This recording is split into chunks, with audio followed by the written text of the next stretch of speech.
Estamos ao vivo para a aula aberta da Estação ACAD da Naldo Des. Muito legal estar aqui hoje nessa live, um dia super esperado da Naldo Des.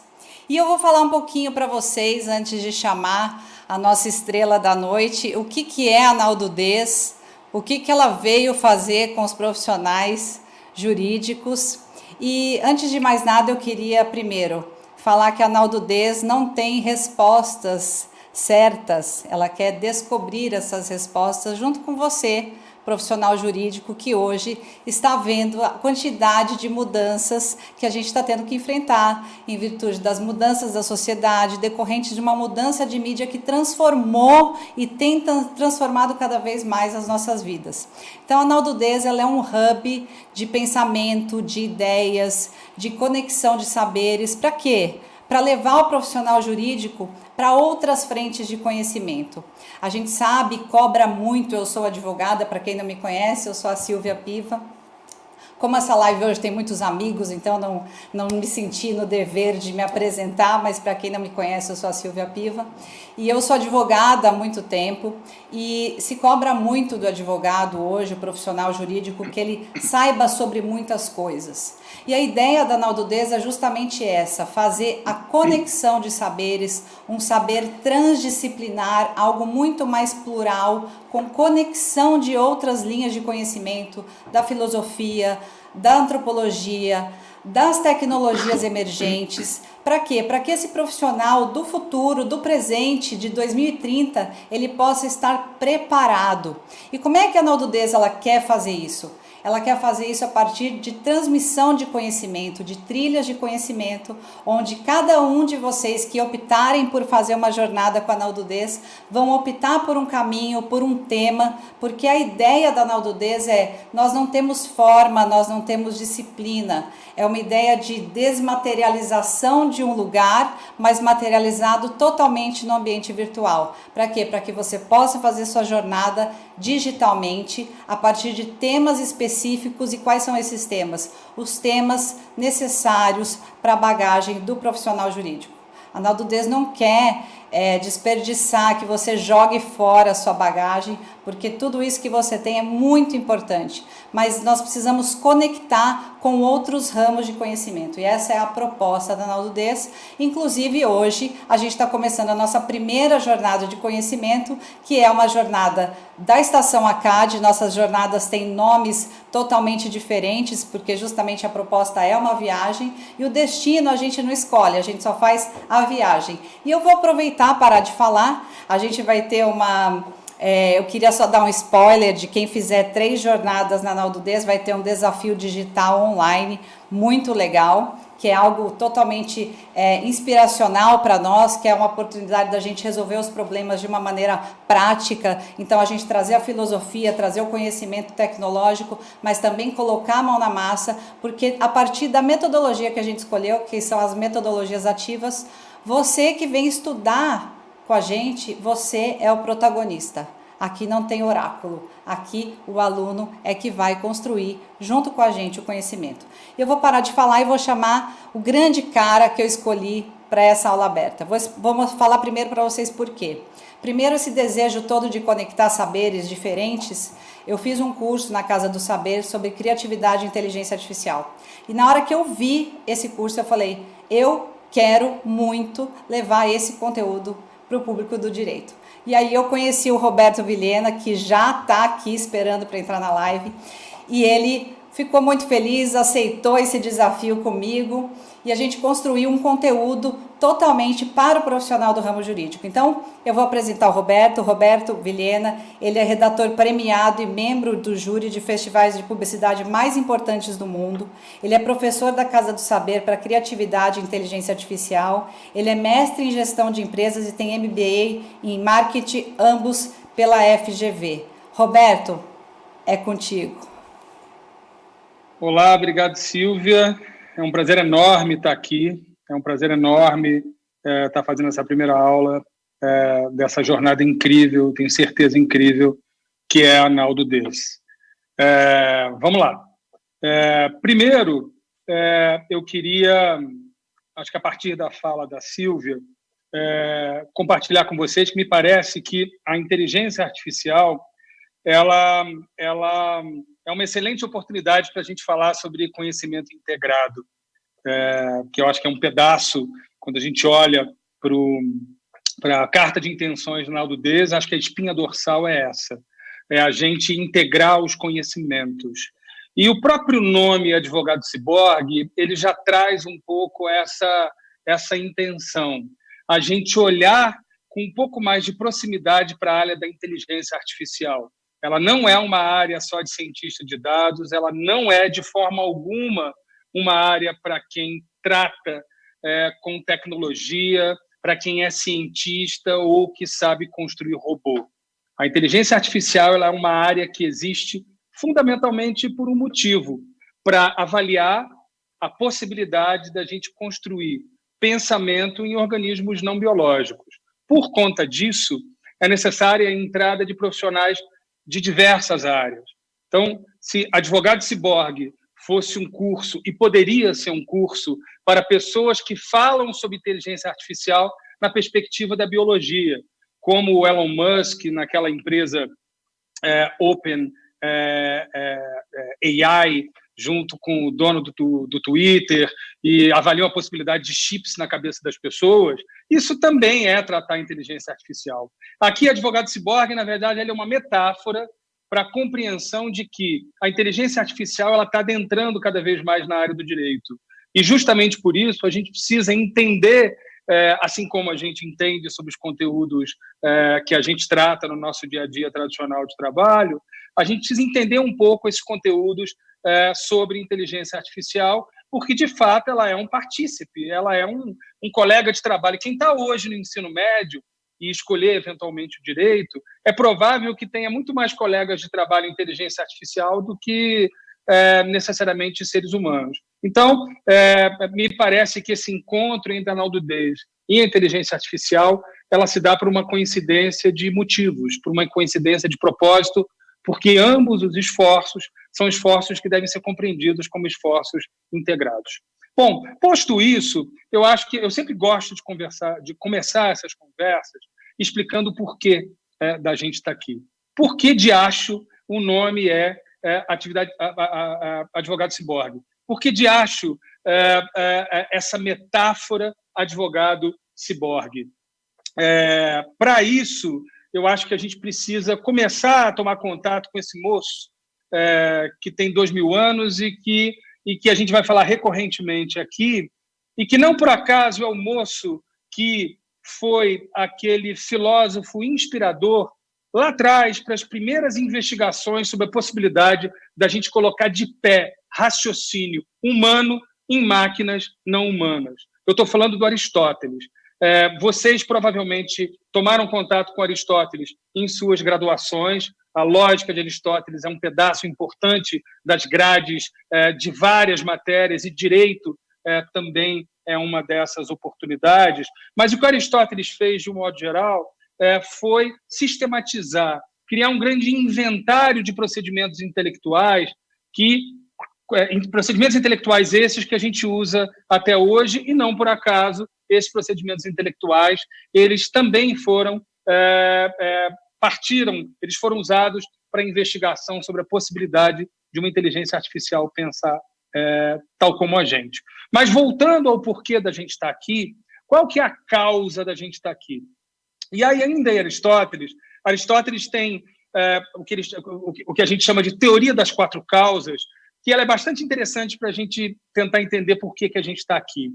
O que é a teoria das 4 causas? Adler, que é um estudioso de Aristóteles, ele diz que a teoria das 4 causas diz respeito ao ser humano fazedor. A gente faz coisas. A gente faz banco, a gente faz sapato, a gente faz curso. O ser humano é um grande fazedor.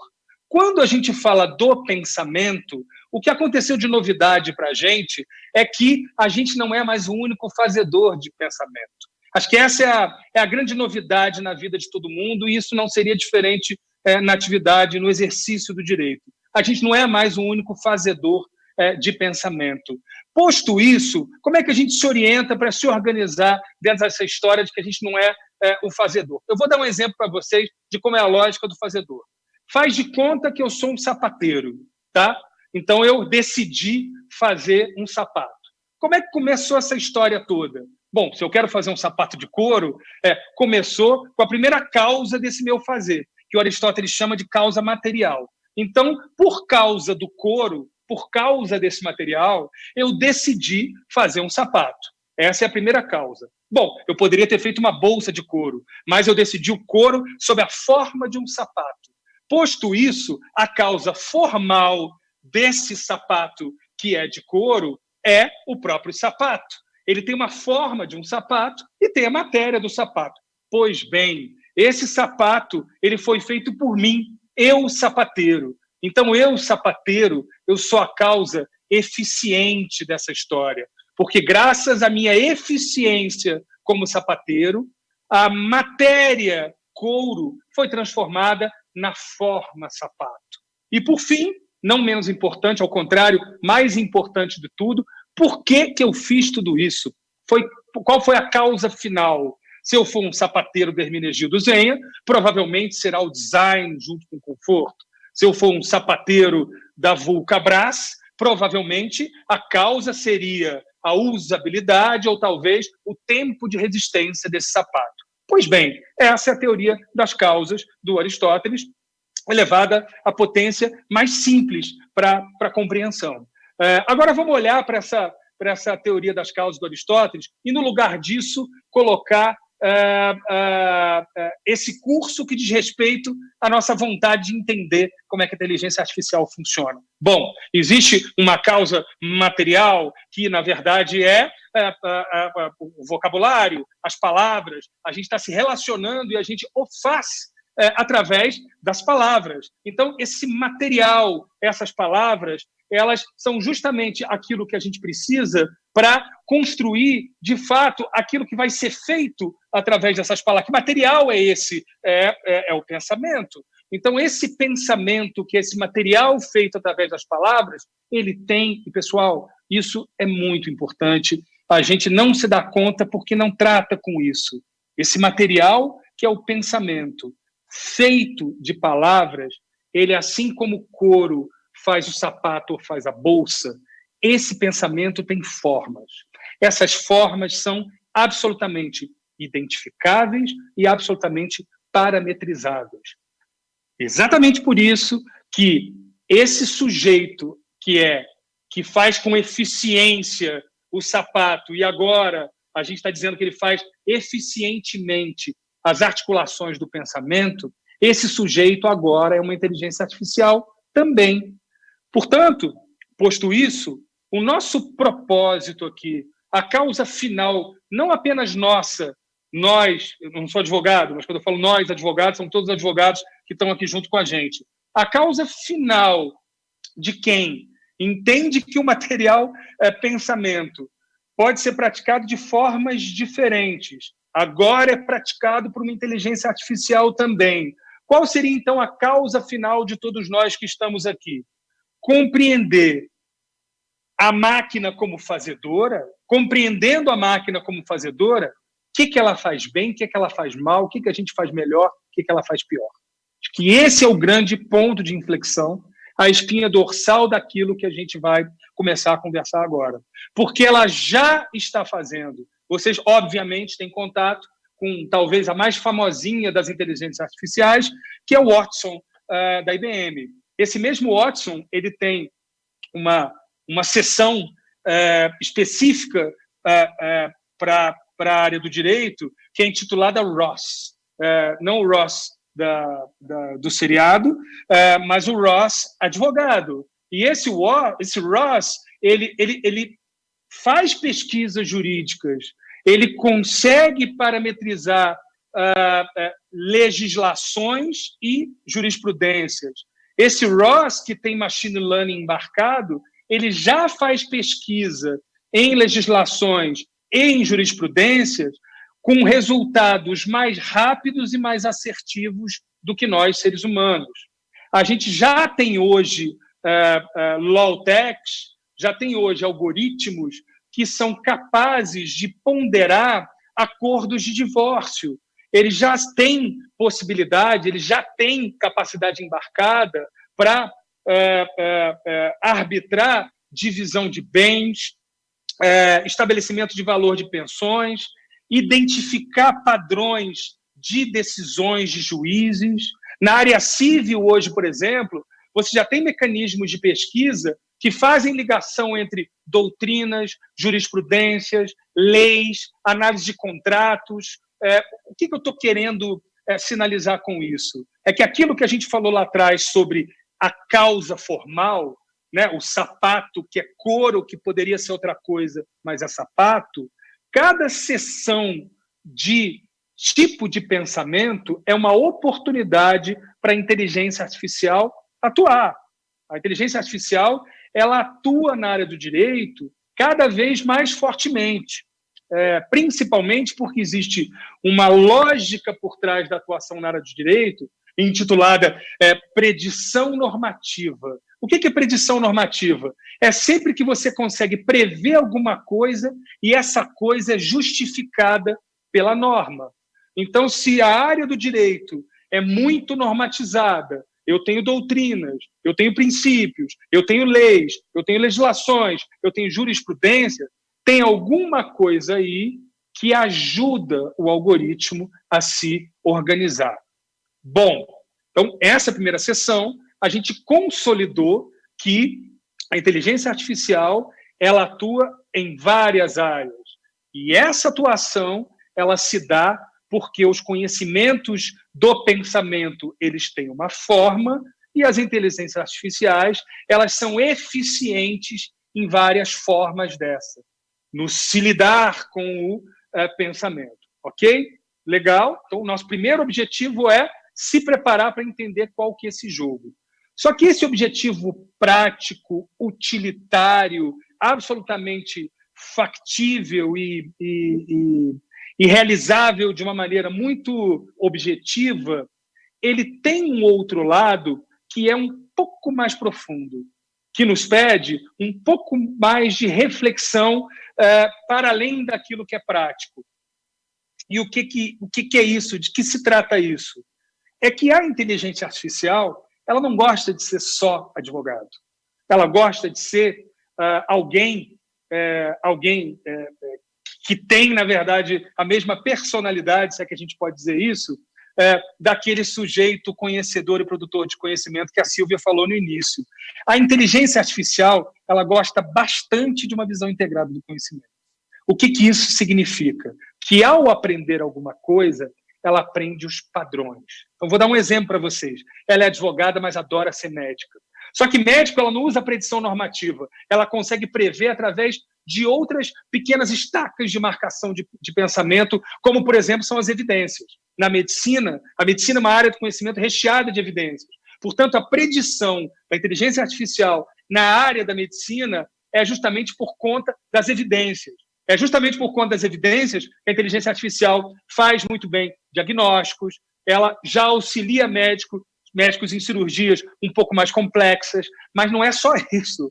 Ela gosta de fazer música, ela gosta de fazer receita, entrevista para emprego, curadoria de conteúdo. Todo mundo aqui tem um filme sugerido ou um vídeo sugerido pelo YouTube, porque o YouTube ou a Netflix aprenderam, então eles estão curando o conteúdo para vocês. Ela sabe fazer arquitetura, ou seja, a inteligência artificial ela é uma fazedora do direito e fazedora de coisas humanas. Portanto, a gente precisa acrescentar o nosso objetivo de entender naquilo que ela é boa ou ruim, que ela também não é boa muito em tudo não, tá? É ruim num monte de coisa. A gente precisa entender com mais profundidade o que está por trás dessa compreensão da inteligência artificial em relação ao conhecimento humano. E aí, de novo, a gente recorre a Aristóteles. Eu falei que não tem jeito, a gente tem que recorrer a ele mesmo, porque ele é o cara que sistematizou as coisas. Eu estava conversando com a minha filha e eu falei para ela, Maria, a gente estava falando sobre taxonomia, né? que é a categorização animal, vegetal, mineral, felino, canino. Eu falei, Maria, assim, imagina que o sujeito ele olhou para as coisas e começou a criar categorias de coisas, né? O Aristóteles é o inventor da taxonomia. Então ele decidiu que o leãozinho e o gatinho são parecidos e que o cachorro é parecido com o lobo. Então ele falou, isso aqui é canino, isso daqui é felino, a pedra não é muito verde, então, a não ser que ela tenha vegetal, ela vai ser vegetal, animal e mineral. Ele categorizou tudo isso e justamente por isso existem padrões em todas as coisas. Portanto, para a gente olhar com um pouco mais de profundidade aquilo que a inteligência artificial tem, a gente vai para um outro construto do Aristóteles, que é o conceito de potência.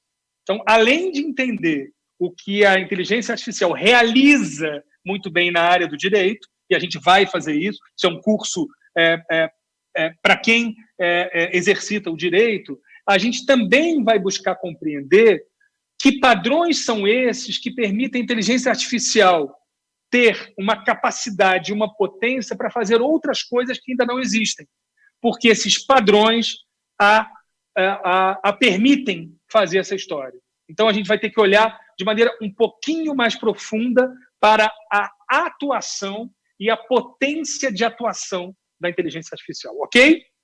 Bom, posto isso, agora a gente vai falar sobre potência de atuação.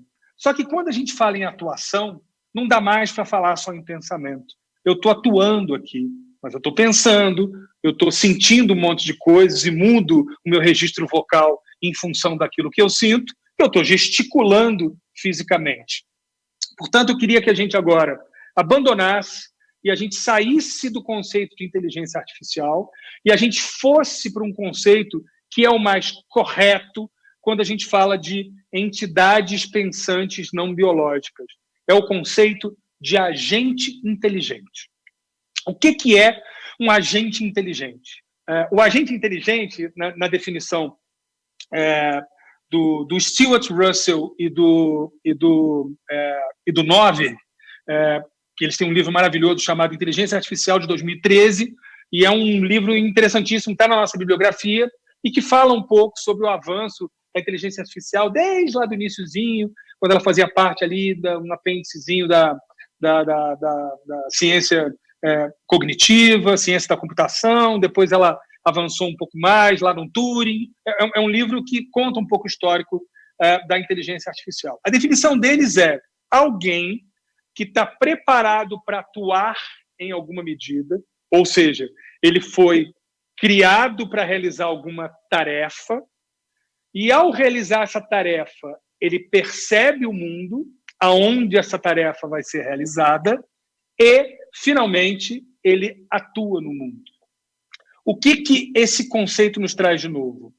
É que inteligência é só um jeito da máquina existir. É o jeito pensante. Então, a máquina existe em pensamento, ela existe em percepção e ela existe em atuação. Ok? Vou dar um exemplo do próprio Russell e do próprio Novig, que é um exemplo muito simples para a gente entender de maneira muito límpida essa história. Imaginemos nós um aspirador de pó inteligente. É um objeto, sonho de consumo, que limpa a casa. O que é a existência intelectual? É o programa, com deep learning ou sem deep learning, ou seja, aprende sozinho, é autônomo ou não é autônomo, aprende sozinho ou segue uma programação, não importa. Ele existe em pensamento, esse pensamento ele é explicitado através de uma programação que roda com um algoritmo. O que é um algoritmo? É uma sequência identificável de procedimentos que chegam a um objetivo. É apenas isso. Então, você escreve um algoritmo para o aspirador de pó limpar alguma coisa. Se eu quiser subir numa escada, eu posso montar um algoritmo do procedimento de alguém subir numa escada. Desde pegar a escada na área de serviço, até abrir a escada, subir, enroscar para a esquerda, não sei se é a esquerda ou a direita, agora me pegaram, a lâmpada, trocar a lâmpada e descer. Então, ele tem essa existência intelectual, que são esses procedimentos que são realizados, rodados através do algoritmo. Só que ele não faz só isso. Ele precisa perceber o mundo. Ele precisa saber onde tem sujeira. Então, ele tem uma segunda existência, que é uma existência sensível, que se dá através dos sensores. Essa existência sensível é a maneira através do qual ele percebe. Então, poderia ser uma visão, para olhar onde tem a sujeira, poderia ser um sensor de presença, que funciona mais ou menos como seria o tato para a gente, ou seja, ele tem uma existência perceptiva. E, por fim, ele tem uma existência física, que é o braço com uma pá mecânica, ou uma pá mecânica com uma escova mecânica, que juntas tiram essa sujeira do chão. Então, reparem que a gente não está falando mais em pensamento. A gente está nesse momento, pessoal, eu acho muito legal, porque a maior parte das pessoas acha chato filosofar. Então, saibam vocês que, nesse momento, nós estamos filosofando sobre a existência da inteligência artificial. Nós estamos refletindo sobre a existência da inteligência artificial em 3 dimensões. É isso que a gente está fazendo agora. Outro exemplo, carro autônomo. Como é que ele existe em raciocínio? Ele tem uma programação autônoma que tem um objetivo: fazer alguém chegar do ponto A para o ponto B. Isso é existência intelectual. Só que ele não pode ir para o ponto A para o ponto B se esquecendo que o trânsito de São Paulo não é um trânsito muito amigável. Portanto, ele também precisa de seus sensores. O que seriam possíveis sensores como esse? Sensores de presença em estrada, para identificar se tem um casal passando pela estrada ou pela rua. Ele poderia ter um sensor de som para verificar, discernir sons que eventualmente poderiam ser sons perigosos. Ou seja, ele percebe, ele tem câmeras ao redor de todo o carro que dão conta dessa percepção sensorial do mundo. E, por fim, ele tem atuadores. Ele precisa, mesmo não tendo ninguém dirigindo, algum mecanismo que provoque a aceleração, o freio, a virada para a esquerda ou para a direita. Ou seja, há uma parte mecânica que também é existência, tal como a intelectual e a sensível. Quando a gente vai, por exemplo, para um algoritmo do direito, daquele que a gente falou no início, que cria soluções para divórcio ou divisões de bem ou estabelecimento de padrões financeiros de pensões para A, B ou C, ele também existe em 3 dimensões. Ele, algoritmo que roda esse programa, ele, obviamente, ele existe intelectualmente, mas ele também existe sensivelmente. Ele precisa ter um leitor de linguagem natural, por exemplo, se a gente imputar nele conteúdos através da voz. Ele precisa ter um leitor de texto identificador de conteúdos se esse imputar-se de dados ele eventualmente se der através de um texto. E, finalmente, ele existe fisicamente. Como é que ele vai gerar esse resultado para a gente? De um modo geral, as inteligências artificiais embarcadas em telas de computador, elas existem em textos gerados em caracteres numa tela, ou, eventualmente, numa voz. Então, reparem que a gente não está falando apenas de inteligência artificial. A gente está falando sobre a possibilidade de alguém que é inteligente e age no mundo. E, por fim, a gente vai falar isso nos próximos encontros, todas essas dimensões de existência, elas têm um organizador que se chama medida de desempenho. Todos nós temos na nossa vida. Você quer fazer mestrado, doutorado? Você quer ser mais feliz, trabalhar mais, ser mais feliz? A inteligência artificial também tem as dela. Então, aquele limpador de casa autônomo, aquele aspirador, ele pode ter como medida de desempenho varrer sujeiras mais pesadas ou ser silencioso. Muda completamente a existência física se ele for silencioso e, eventualmente, sujeiras mais pesadas demandarão uma outra máquina. O carro autônomo, ele também. Ele pode ter como medida de desempenho velocidade ou segurança ou conforto. Muda a constituição dele e assim para qualquer execução. Ok? Então, aqui nesse momento, eu fico falando sessão, parece que eu sou maluco, mas é porque eu gosto, eu sou egresso da área de publicidade e manejo análise semântica e metáfora há bastante tempo. E às vezes é uma loucura, porque eu tenho que fazer um filme de 6 segundos, um filme de 30 segundos, um filme de 1 minuto e 13. Então eu tenho que fazer marcações intermediárias. Então, sempre quando crio alguma coisa, então quando criei esse curso, e essa é a primeira aula do curso, eu falei assim, bom, vou falar 40 minutos, então vou fazer ciclos de 8 minutos, porque a gente consegue encerrar os assuntos, então é uma maneira que eu guardo isso e marco essa história, tá? Vocês não acharem que eu sou doido.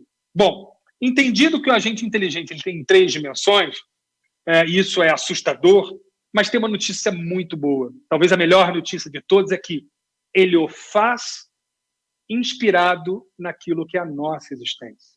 Agora, nós vamos falar assim, nossa, quinta-feira filosofando, às 7 da noite. Pois é, a gente falou sobre inteligência artificial atuando na área do direito, pulamos para a compreensão de que o agente inteligente existe em 3 dimensões, começamos a refletir filosoficamente sobre a existência do agente inteligente, e agora a gente está indo mais fundo. A gente está dizendo que essa existência da inteligência artificial em 3 dimensões, ela se dá inspirada na nossa existência.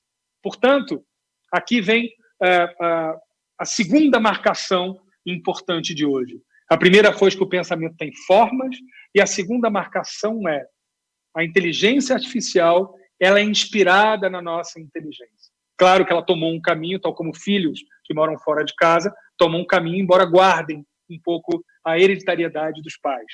Mas essa informação ela é de profunda preciosidade para a gente. Por quê?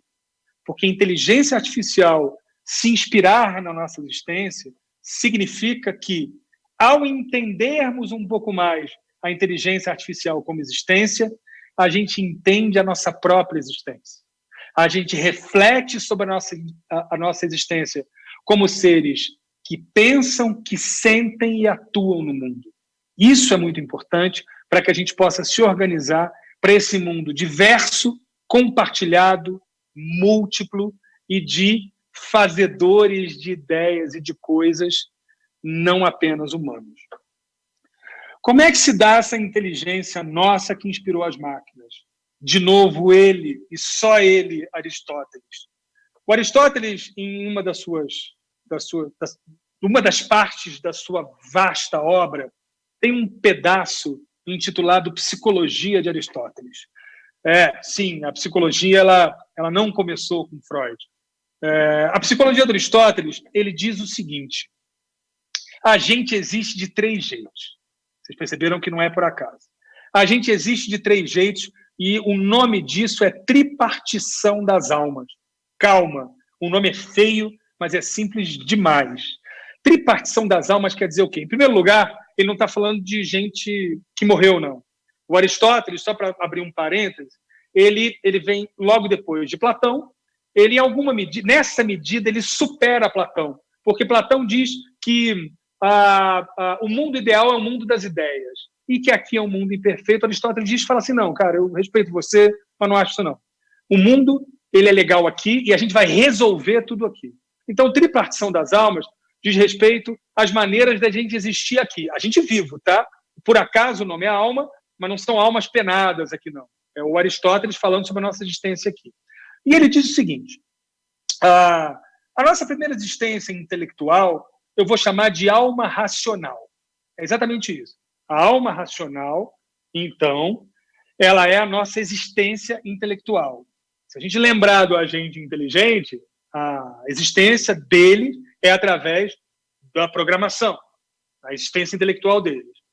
E o que é a substância da alma racional? É o pensamento. E o que é o pensamento?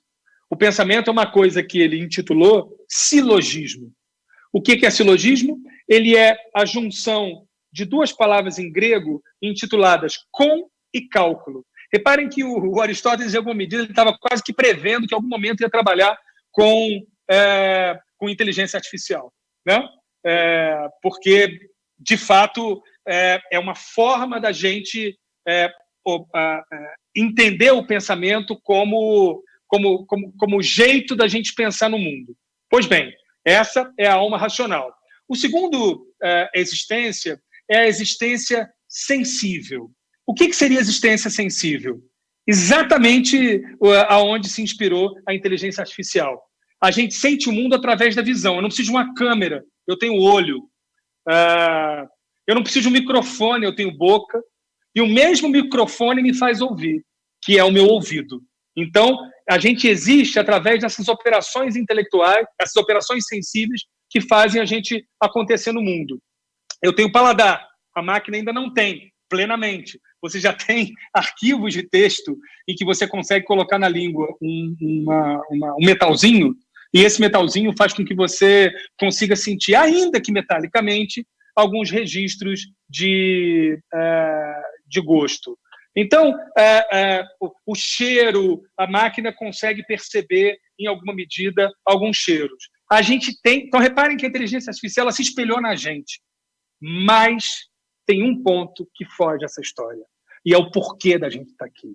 Tem um ponto que subverte toda essa lógica. Porque a inteligência artificial... Aí vocês vão falar assim, mas a inteligência artificial ela também sente. Quer dizer que emoção é uma coisa só humana? Sim e não. O que é um não? Quando a emoção ela puder ser rastreada, a inteligência artificial faz. Vou te dar um exemplo. Inteligência artificial gosta de ser advogado, gosta de ser de médico, ela adora ser recrutadora e adora fazer teste para você trabalhar num determinado lugar, fazer entrevista de emprego. Hoje existem câmeras com inteligência artificial embarcada. Como é que funciona essa câmera com inteligência artificial embarcada? Essa câmera, ela é capaz, por exemplo, estou te perguntando aqui, e aí, diga-me uma coisa boa em você. Aí eu vou dizer, eu gosto de fazer isso, isso, isso. Ela está ali, feliz. Diga-me um defeito seu. Não, sempre pergunta para a gente em entrevista para emprego isso, né? A gente sempre fica com medo de dizer de que se trata. Pois bem, se eu te fiz uma pergunta incômoda, quando a gente... isso é verificável cientificamente. Quando tem alguma coisa que me incomoda muito, muda as minhas feições. Eu vou franzir mais a testa, eu vou virar o olho para o lado, eu vou fazer alguma coisa com a boca. Existem estudos que mostram que a gente consegue visualmente perceber mudanças, incômodos em relação ao que a gente sente. Eu tenho hoje, por exemplo, pesquisas de mercado sendo feitas na área de propaganda, em que percebem a eficiência de um comercial de acordo com a geração de maiores ou menores batimentos cardíacos de alguém. Então, nesse ponto de vista, a máquina ela consegue rastrear a emoção. Então, reparem que o assunto de emoção, ser da máquina ou não, nessa perspectiva, não tem muita importância.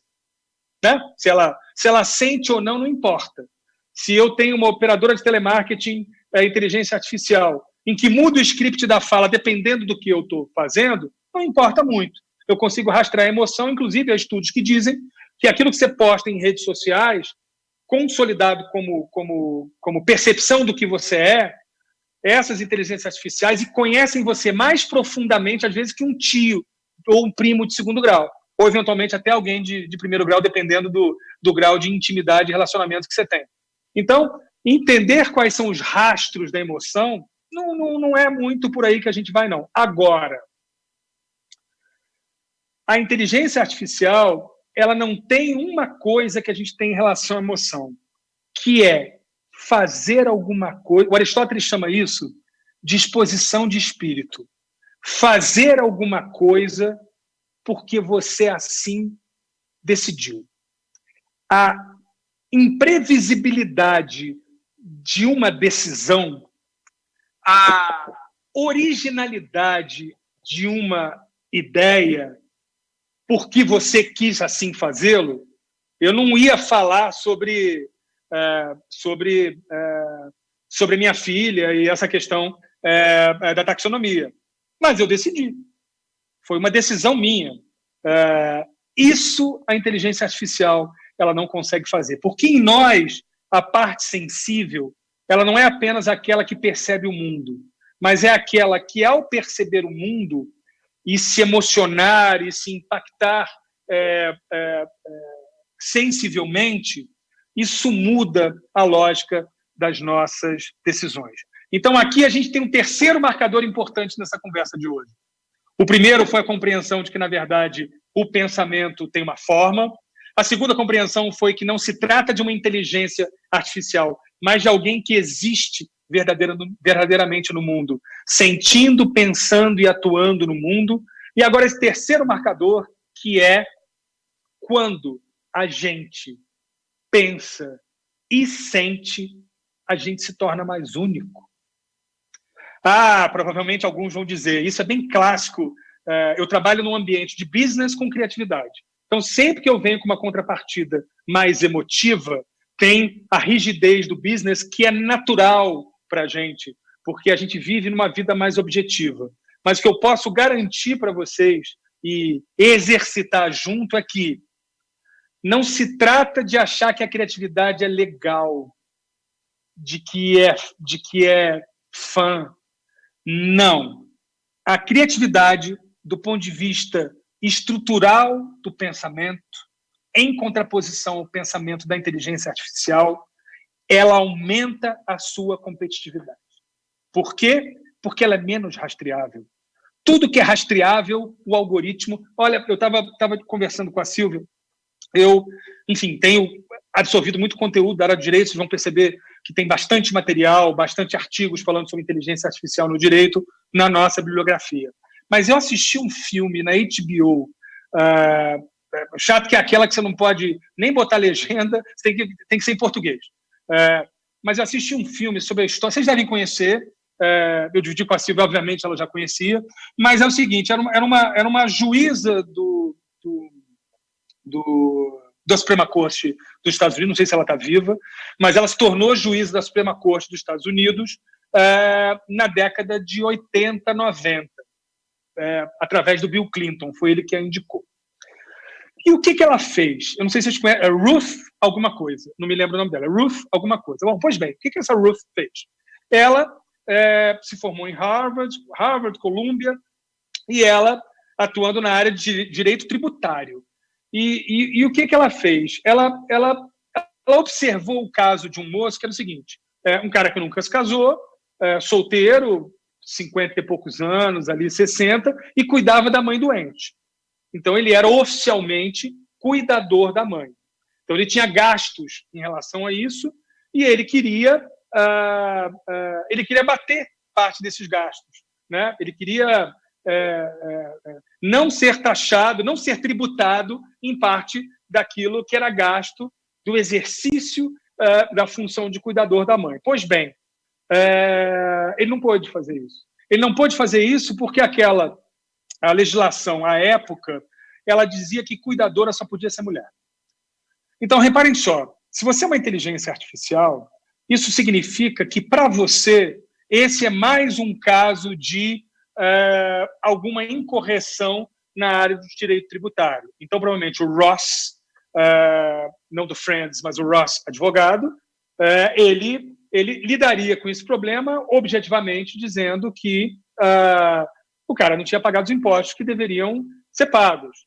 Assim como um algoritmo na área de direito administrativo, se alguém está ferindo o princípio da proporcionalidade, em que diz que você precisa gastar aquilo público na medida em que vai ter de retorno, se eu bato ali, os números não estão batendo, olha só, tem alguma coisa errada. Não. A Ruth, como ela não é só algoritmo, ela não roda só intelectualmente, roda sensivelmente também, ela decidiu pelo seguinte: isso é um caso de preconceito de sexo, que na época nem a terminologia gênero existia. Ela diz o seguinte: a minha ideia é olhar de maneira diferente para esse caso. Sempre que você ouvir falar e ouvir alguém dizer olhar de maneira diferente para alguma coisa que sempre foi vista do mesmo jeito, acreditem, essa é a melhor definição que você pode encontrar de criatividade. Ela olhou para aquilo que seria coisa da caixinha de direito tributário, ela falou, não, eu vou colocar isso aqui como uma ideia de preconceito de gênero. Aí vem a pergunta, por quê? Porque esse cuidador, ele está sofrendo preconceito por ser homem.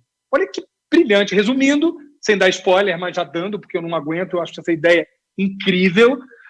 Isso foi uma jurisprudência nova numa sequência de 100 anos de preconceito de gênero. E a partir disso, por isso que isso é tido como uma das ideias mais brilhantes da história do direito tributário, não sei se do direito geral, mas do direito tributário com certeza, ela mudou a história de vários... Essa jurisprudência abriu a possibilidade para você derrubar várias outros problemas para além do direito tributário nos Estados Unidos naquela época. Essa moça teve uma ideia criativa não rastreável, não algoritmizável, praticamente impossível de ser realizada por uma máquina. Esse tipo de raciocínio criativo é o raciocínio que a gente tem que ter. Vou dar um outro exemplo de raciocínio criativo. Eu adoro o Nelson Cavaquinho. O Nelson Cavaquinho, talvez, se ele fosse americano, como o Charles Bukowski, ou tão conhecido como Henry Miller, ele seria um dos maiores letristas e poetas do mundo. Por ser brasileiro, menos gente o conhece. Mas ele, então, boêmio que sempre foi, ele se apaixonou por uma moça à época eu sei porque eu li a história da letra da música. Essa categoria que se tinha naquele tempo romântico do início do século, de quem estudava no Colégio Sacré-Cœur de Marie, Sion, né? Minha mãe é do interior de Minas, Jubá, ela estudou no Sacré-Cœur de Marie, Sion, que era o rótulo de mulher certinha, digamos assim. E ele, obviamente, longe do sonho de qualquer pai daquela época para estar junto da filha. E a letra da música, ela fala sobre a flor e o espinho. E diz a lenda que ele fez isso inspirado numa história de uma tentativa de aproximação com uma moça dessa. E ele falou, olha, eu queria te conhecer, e ela então disse, pô, mas você é um cara boêmio, eu quero estudar, gostaria de ter uma opção melhor que você. E ele então se vira para ela e diz o seguinte, eu sei que eu sou espinho, e eu sei que você é uma flor, mas o espinho não machuca a flor. O que esse cara fez? Ele te devolveu aquilo que você já conhecia. Todo mundo está careca de saber que rosa tem espinho. Todo mundo está careca de saber que rosa é bonito.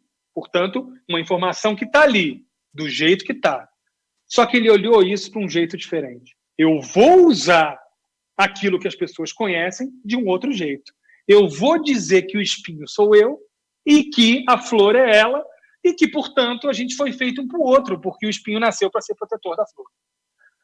Acreditem, é que não dá para falar isso agora em muito pouco tempo. Mas quando a gente tiver o nosso encontro sobre direito criativo, vocês vão perceber que esse padrão de subversão da realidade é rigorosamente o mesmo padrão da agora, ou naquele momento, juíza da Suprema Corte dos Estados Unidos, Ruth, alguma coisa que não me lembro o nome. Porque ela fez exatamente a mesma coisa. Ela olhou para um pedaço de realidade que bom, se você é homem e cuidador, não pode ter nenhum tipo de isenção fiscal, você está errado, eu vou te tributar e talvez até te prenda porque você está sonegando imposto. Na verdade, você é um sonegador. Esse é o senso comum, né? O espinho e a flor estão ali. Não, ele olhou para isso e disse, ela olhou para isso e disse, eu vou usar isso como oportunidade para falar sobre outra coisa. Eu vou falar sobre preconceito de gênero. Mas o aspirador, a inteligência artificial faz. O carro autônomo também é feito pela inteligência artificial. Os algoritmos que rodam direito tributário, direito administrativo e que fazem pesquisas de jurisprudência e legislação podem ser feitos com inteligência artificial. Sim, mas a ideia de se pensar em tudo isso não pode ser feito por uma inteligência artificial. Alguém em algum momento falou, opa, dá para fazer algoritmo rodando em casos de divórcio. Opa, dá para criar um aspirador de pó ou dá para criar um autônomo. Essas pessoas que se juntaram, essas pessoas que se reuniram para tomar essa decisão, essas são pessoas que são como nós. A gente não é criador de robô, mas a gente é criador de pensamento. Então, isso passa a fazer parte, deve fazer parte da nossa agenda, porque isso tem impacto direto naquilo que a gente faz. A inteligência artificial está aprendendo um monte de coisa. Ela aprendeu porque o pensamento tem padrões. poxa, no mínimo, eu deveria saber o mínimo do mínimo da identificação desses padrões. E mais, eu deveria me tornar alguém como a Ruth, do ponto de vista de geração de ideias, ou como alguém que foi capaz de criar um algoritmo que consegue fazer leitura de padrões de juízes. Ah, mas isso é para quem trabalha em programação. Não é mais, não. A inteligência artificial era um pedaço da ciência da computação. Começou a trabalhar com cognição, começaram a chamar filósofo, começaram a chamar tem advogado envolvido nesses algoritmos. Alguém está criando conteúdo para a inteligência artificial. Esse alguém tem que ser a gente. Porque o padrão linear de desenvolvimento de carreira, ele recebe esse meteoro, que é a alteração dos padrões. Eu gosto de citar sempre o exemplo mais chulo de todos. Imaginemos todos nós, eu publicitário, eu professor de inteligência artificial, vocês advogados, estamos aqui fazendo o nosso trabalho. Faz de conta que a gente é taxista. Faz de conta. Então, quando a gente faz MBA, quando a gente só estuda direito, quando a gente só estuda propaganda, quando a gente só faz melhor as coisas que a gente é aquele taxista que resolve botar banco de couro, resolve colocar um ar-condicionado mais potente, ele resolve colocar uma roda de liga leve mais bonita. Aí vem o Uber. Não adiantou nada você fazer tudo aquilo, porque o padrão mudou. Então, em resumo, terminando a nossa última sessão, é a gente entender que inteligência artificial é para a gente, que inteligência artificial trabalha com procedimentos intelectuais do pensamento que são rastreáveis. A inteligência artificial, ela sente o mundo e atua no mundo pensando e sentindo, só que a gente atua no mundo pensando e sentindo melhor. E tudo que for criativo, com uma argumentação mais inesperada, sempre será lugar nosso. Então, pessoal, é um preâmbulo desse curso que tem cinco paradas nessa primeira estação ACAD. Esse tem o objetivo de sensibilizar esse primeiro. Então, assim, poxa, você falou um monte de coisa, mas guardou para o segundo. Não, eu não guardei nada do que deveria ter sido falado hoje para o segundo, não. Hoje o objetivo era identificar tudo isso. Quem identificou tudo isso está preparado para o segundo módulo, segunda aula, em que a gente vai especificar cada uma dessas execuções intelectuais e, no final dessa experiência, dessa viagem, dessa jornada, a gente vai emergir, esperamos juntos, com uma compreensão de que esse assunto ele nasceu na gente e agora ele está voltando para a gente com tudo. Aqui a parte mais objetiva, de informações objetivas. Essa jornada ela vai continuar no dia 3, segunda-feira, mesmo horário, 7 da noite. Então vai ser numa segunda-feira, depois numa quinta, depois terça e quinta. São 4 encontros. Para se inscrever, você só precisa entrar no nosso site, deve estar vendo agora o nosso endereço na sua tela.